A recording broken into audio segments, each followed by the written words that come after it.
Welcome to CIHT Podcasts.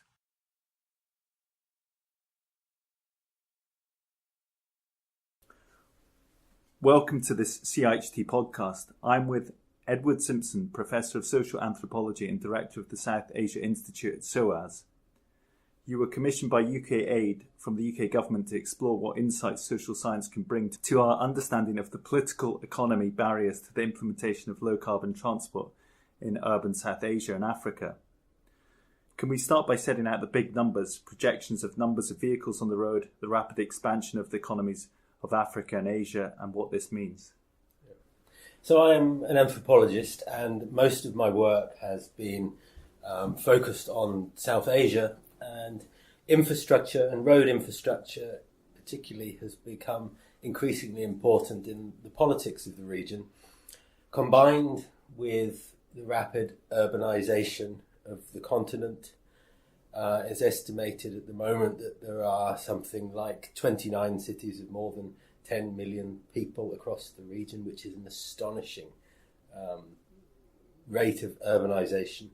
And amongst the roadmen I've been working with and interviewing over the last few years, there's a very commonly cited statistic that says it took a century to get the first billion vehicles onto the road.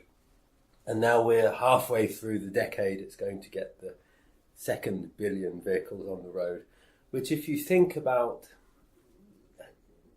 that rate of increase and the size of the population of that region, I found it very interesting to try to imagine those future projections in reality and what that would do to carbon emissions. It's often said that something like a quarter of current carbon emissions come from transport, with cars being the single biggest emitter. But with that rate of growth, what happens to that percentage of carbon emissions? It only really looks set to increase in a way that I found that nobody had really calculated.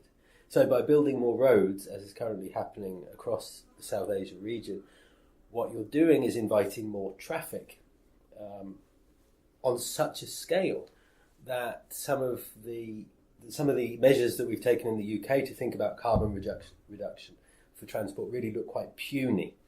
So I've been trying to model what, as an anthropologist, not as an engineer or a mathematician, I have to say, what would happen to those rates of carbon emissions given the current A, rate of road building in the region, and B, increased rates of car ownership. We're facing a completely different ballpark of awareness in terms of awareness of climate change. The IPCC report saying we've got to reduce emissions, or if we don't, then in 12 years' time we'll face a drastic scenario of increasing temperatures and feedback cycles and so on. So almost at the kind of regime of the car being dominant in the 21st century, we're questioning that a lot more. I think that's the way I see it. But then when you magnify the numbers of people across the world and so on, then it becomes a difficult equation to square in terms of 25% of emissions and how then you reduce those enough to the extent that you can mitigate the effects of climate change. I can see that there is a real friction between the two things. I'm not sure what else to say. But so I think in many ways you've nicely summed up my research programme in that question, trying to think about the relationship between the big numbers and the concerns of climate change and concerns of climate change. What I'm often astonished by, and have not yet really become competent at navigating, is how varied a concern about climate change is amongst people I talk to in the road building tribe. There are some people I talk to who just are not concerned about it at all, and then other people who think it should be the thing that we're worrying more about than anything else. So there's an incredible unevenness of concern about climate change, and those IPCC reports, sometimes they hit home and sometimes they don't. Anecdotally, I was teaching a couple of weeks ago, and I gave a lecture on the relationship between cars, automobility and climate change to a group of young people. And one of the students in the room said to me, well, cars are clean, aren't they? You don't see smoke coming out of the back of cars. People like to keep their cars clean. Horses, in comparison, he said, frankly stink. And while that might be a peculiar young person's view of cars' cleanliness and invisible emissions, I think it speaks to another trend that cars are now marketed as clean objects, as a clean way of organising life, mobility, society. Cars have become clean objects, but that is about a knowledge politics. That's about marketing. That's about making cars sexy, desirable, putting cars into the most intimate parts of people's lives, their love affairs, their aspirations. And if you think about that, putting a large lump of metal with some rubber bits on so far into your personal life, it's quite peculiar. Maybe it's not peculiar, but that love affair of mobility that comes with the car, I think, is a very powerful and in some ways still a global aspiration. And whether there are interventions, knowledge interventions, or through popular media and film that can be used to counter that hegemony of a car and the way that it inhabits the most intimate space, I'm not yet really sure. It's also interesting to reflect on the fact that in the 1990s, in Britain, this was according to a British population survey, many more people thought that cars were dirty and polluting in the 1990s than they do today. So really, the role of cars, at least in British popular imagination, has changed from something that was a bit problematic and dirty to something that is now more commonly thought of as clean. And I suppose I question where those ideas have come from. And even if cars are more clean, and then there's the contentious question of where the electricity comes from and what the relationship is between the global emissions figures of diesel run or petrol run cars to those run on, if the whole global fleet was run on electricity. That's slightly beyond my competence to think about those sorts of things.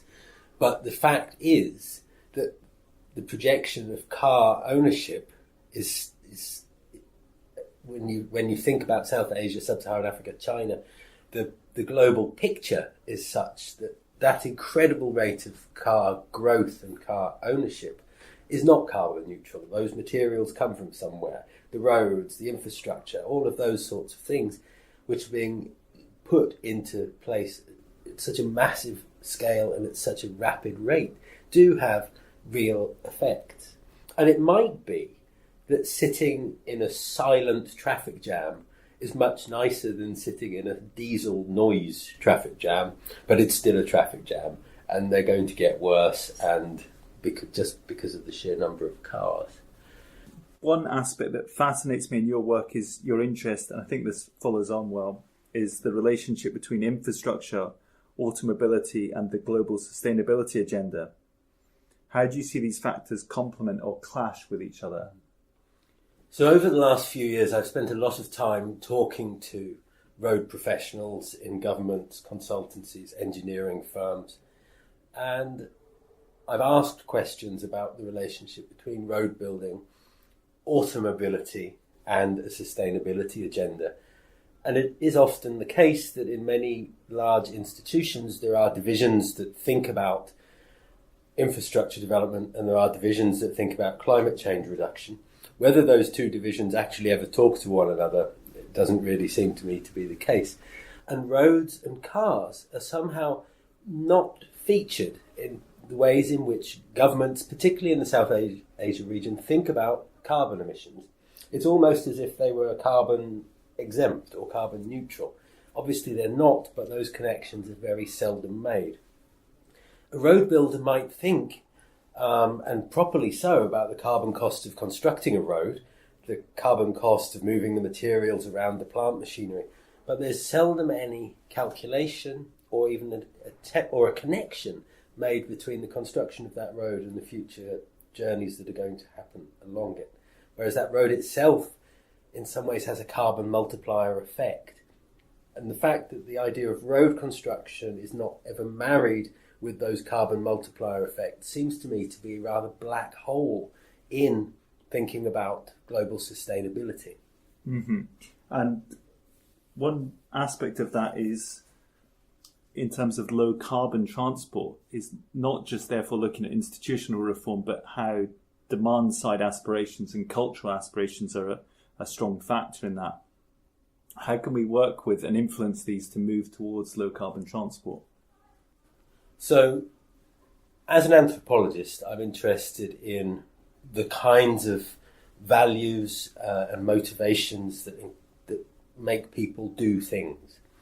And from having worked in South Asia for 2 decades now, you can see there's an incredible aspiration to want to be car-owning, mobile, which is combined with a planning impulse that tends to suburbanise provincial towns and cities. And that is essentially what you've called demand side, which is one way of looking at it. It's what people want. And whether you think what people want is a naturally occurring phenomenon or whether it's a manufactured set of desires that you're encountering, I tend to think that it's a manufactured set of desires. There is no, for example, there's no legislation on anywhere against advertising automobility. And however radical an idea it might sound, if you think about the carbon question in relation to automobility, is it just, moral, sensible, given the background of the IPCC report, to continue to advertise carbon-producing machines? And I think the idea that everybody is going to move towards low-carbon technologies, at least in the parts of South Asia I'm most familiar with, it's a very long way off. There's too much invested in it. There's too much thinking about petroleum distribution, about car manufacturing plants, investment, for anything to change that quickly. And the idea that I discuss at some length in the document about the anthropologists amongst the transport planners is about car manufacturers now being the ones who claim to have the solution to all of the cars they've already produced, which is a paradox, and it's a bit of a nonsense if you stand back from some of those claims. And just going back to the point about being an anthropologist among transport specialists, what benefits can anthropology bring to the understanding of transport? So anthropology is a social science, and its strongest motivation is to try to understand other people's point of view, and then to put that point of view in a broader political, economic and social context, and actually to critically analyse other people's point of view. So my research over the last few years has focused on the idea of road builders as a global community, groups of people, different institutions. And they, if you like, have become my tribe. Anthropologists study tribes, is often commonly assumed, and my tribe are the road builders. Now, road builders don't conceive of themselves in the way that I have conceived them. So I've tried to look at all of the different kinds of institutions, groups of people that come together to allow roads to be built. And often, in reality, those groups of people don't talk to one another. They think, quite rightly, that they have very different professions, different goals, aims and objectives. Those people who organise the finance for the road think very differently about roads for engineers or planners or land acquisition lawyers, for example. But what anthropology has been able to do in this case is to understand and unravel some of the logic of what it is that's driving road building in South Asia. So it's estimated that at the moment around 40 kilometres of 4-lane highway are being constructed every day in South Asia, which is an astonishing amount of new roads to add. We've already talked about the relationship between roads and cars, So I've been trying to understand where some of the political motivation comes from for this incredible amount of road building that's taking place. And of course, some of it is about local politics, some of it is local questions of development, but some of it is also driven by pension deficits in Canada, for example. There's a real global set of reasons as to why these roads are being built. And I think that thinking about these questions as an anthropologist allows you to make other connections and to look really at the knowledge politics of road builders. I've taken road builders to be experts, people for whom experience of working in the profession is something that I can learn about as an anthropologist, but then to go beyond that expert knowledge of any particular discipline and then to put it with other disciplines. And when you look at that knowledge altogether, you can see that within the road building tribe, there are various unquestioned logics to do with things like the self-evident utility of mobility for a human population.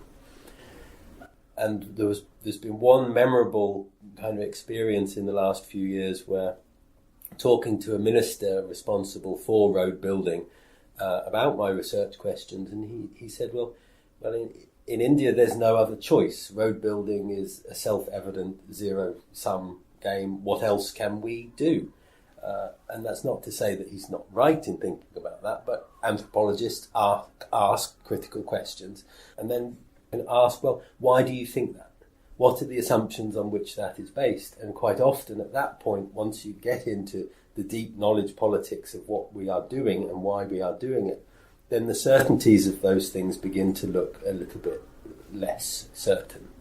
So in anthropology, there's a method which is called a reflexive method, and it's a fieldwork sort of technique where you have a research question, you want to understand something, you want to learn about the world. Research questions are exciting things after all and motivate you to go and ask questions. And the reflexive part of this is that you can learn as much about yourself through the assumptions of other people or the assumptions of a community through doing this. So it's always questioning not only the questions you're asking, but the foundations of the answers that you are given in relation to questions. So it's a critical approach to asking questions and a critical approach to thinking about answers. And I think that introducing some of this reflexivity into a community of road builders is quite a healthy sort of activity. Road builders defined as a tribe, not as anything other than that, is interesting because it brings to the fore assumptions about practice, about the common sense nature of what it is that you're doing and what you're trying to achieve. And in previous decades, it might have been that building roads was the most efficient way of thinking about development, economic growth, connecting places, bringing culture to a rude country, whatever it might be. But given questions of climate change that we now are facing, I think it's time to question those assumptions. And I think anthropology is nimble, and an anthropological approach to talking to experts, thinking about expert knowledge is a good way of working together with professionals. One opportunity, as I see, is increased urbanisation potentially, in that people are grouped together.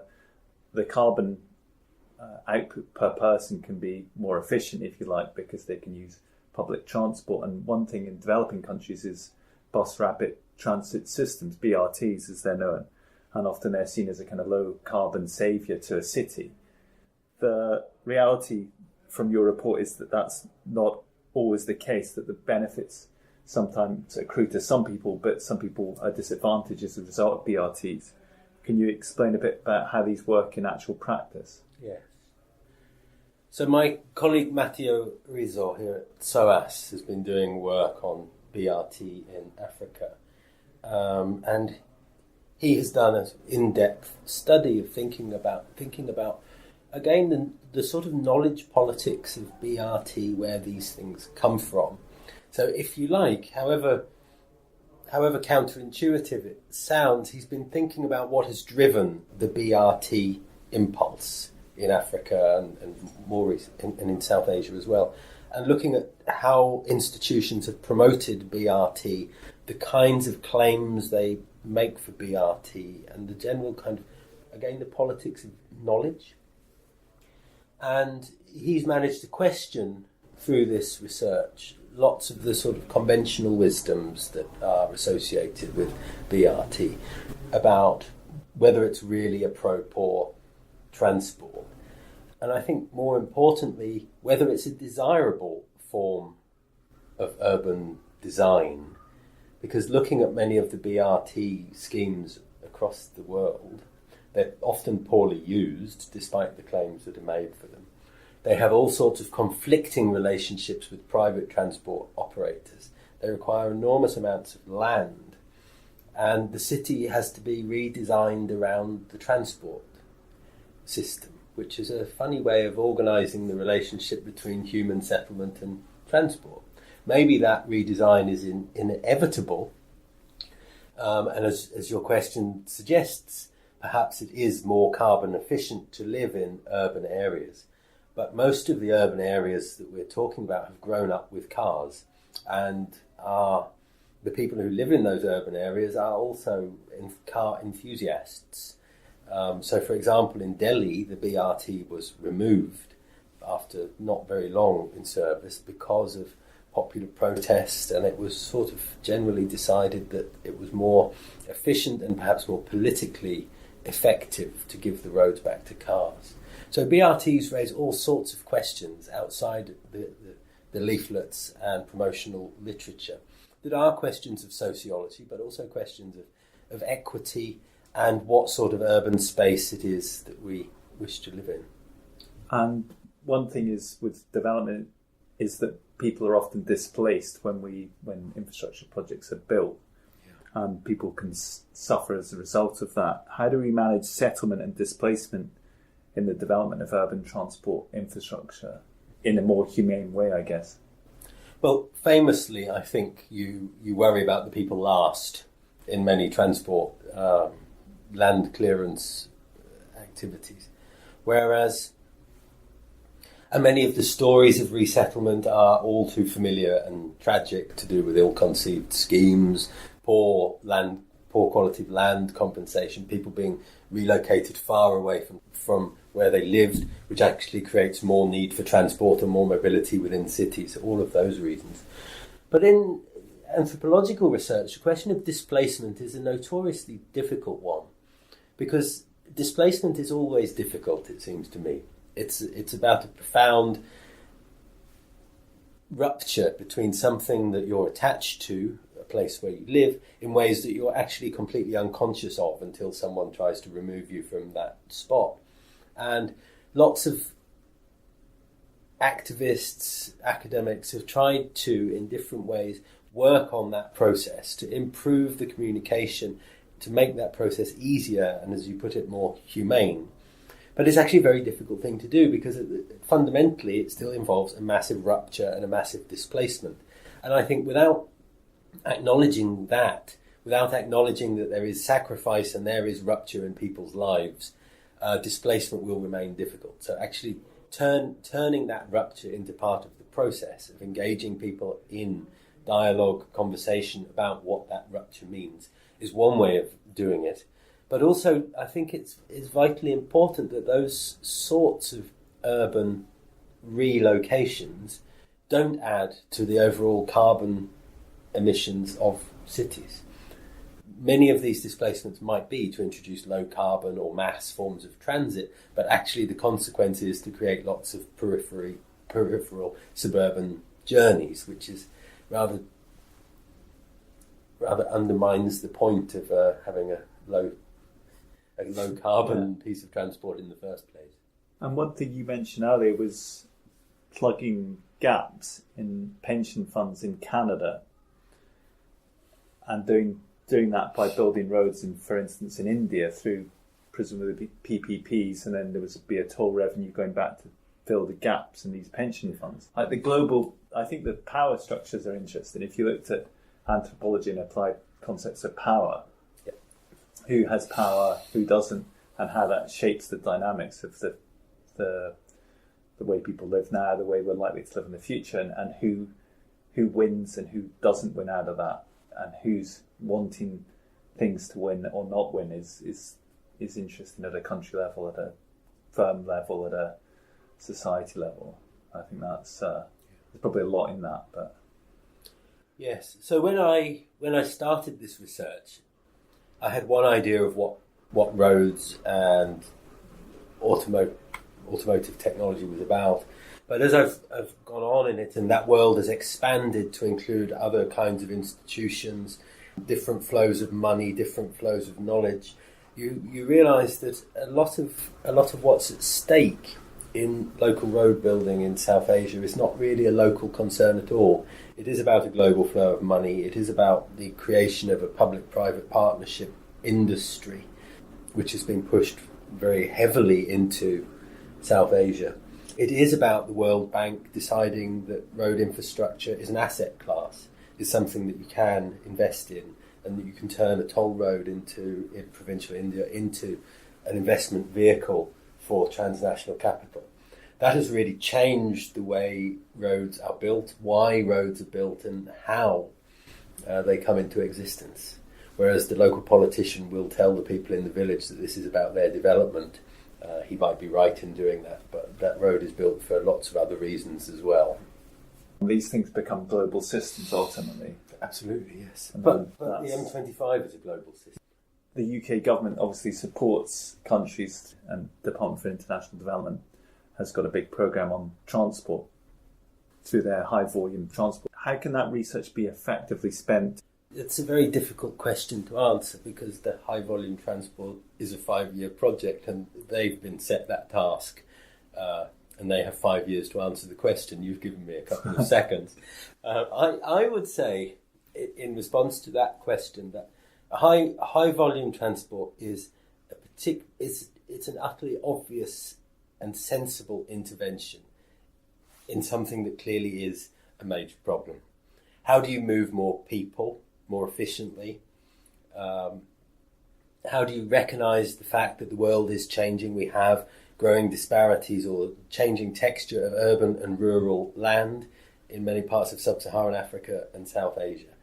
The planning paradigms of 30, 40 years ago were developed in a world that was very different to the one we live in today.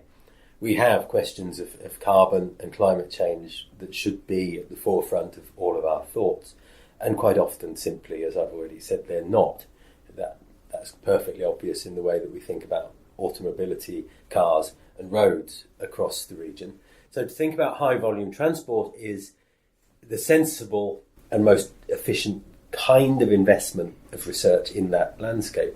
But what I think about that project is, as the development industry has turned to think about mobility in some ways has become the panacea for all of the world's ills.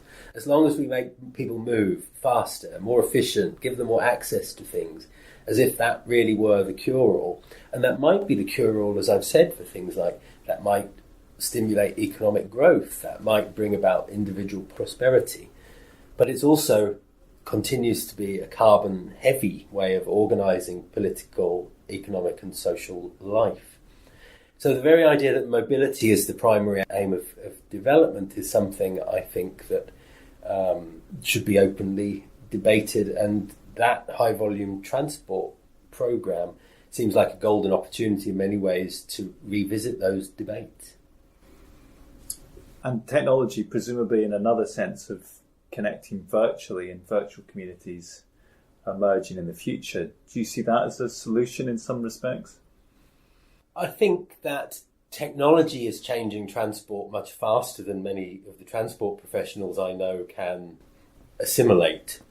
It's quite amusing in some ways to read recent papers written by experienced transport professionals who are coping with the idea of Facebook as a new technology, whereas my 8-year-old son is more adept at doing these things. So the future of technology is clearly something that people who are established in the profession are struggling to understand, struggling to imagine what the future might be like, especially in relation to transport.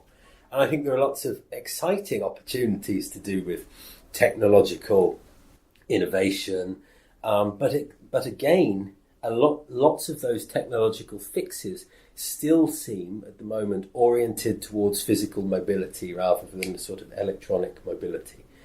So it's almost as if the technology makes the petromobility somehow more effective, or a different mode of delivering it, rather than actually yet offering a radical solution. Lots of the technology that we use all of the time is still a little bit clunky and doesn't really reduce the need for mobility in the way that it clearly has the potential to.